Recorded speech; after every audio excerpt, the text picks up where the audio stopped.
بسم اللہ الرحمن الرحیم رب اشرح لی صدری ویسر لی امری واحلل عقدۃ من لسانی یفقہوا قولی۔ ترمذی اور ابن ماجہ کی روایت ہے کہ ان ابی ہریرہ رضی اللہ تعالی عنہ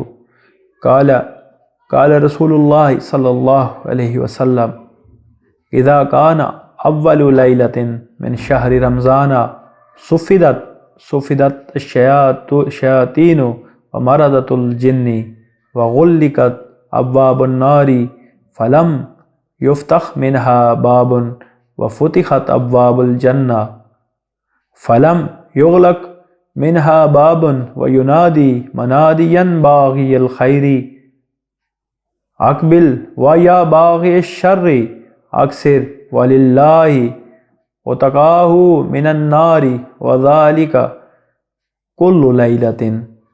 رواہ ترمذی و ابن ماجہ۔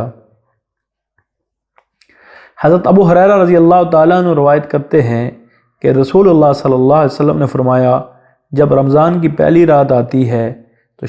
شیاطین اور وہ جن جو برائی پھیلانے پر کمر بستہ رہتے ہیں باندھ دیے جاتے ہیں،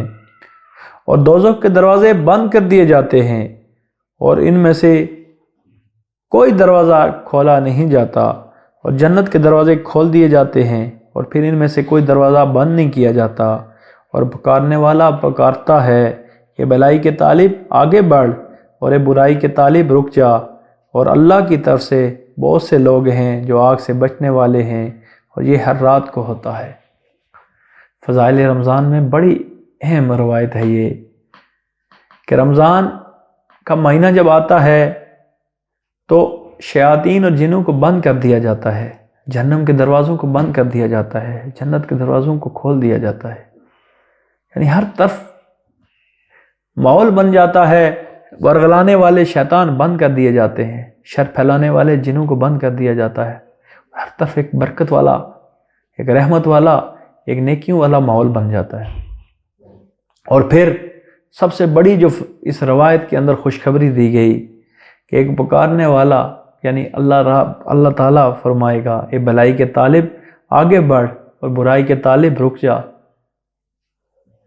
پھر اللہ کی طرف سے بہت سے لوگ ہیں جو آگ سے بچنے والے ہوتے ہیں، جو اس بات پہ نیکیوں کی طرف رغبت رکھتے ہیں، اور یہ ہر رات کو ہوتا ہے۔ اسی لیے قیام رمضان بڑا اہم ہے، لیکن ہم 20 اور 8 کے چکروں میں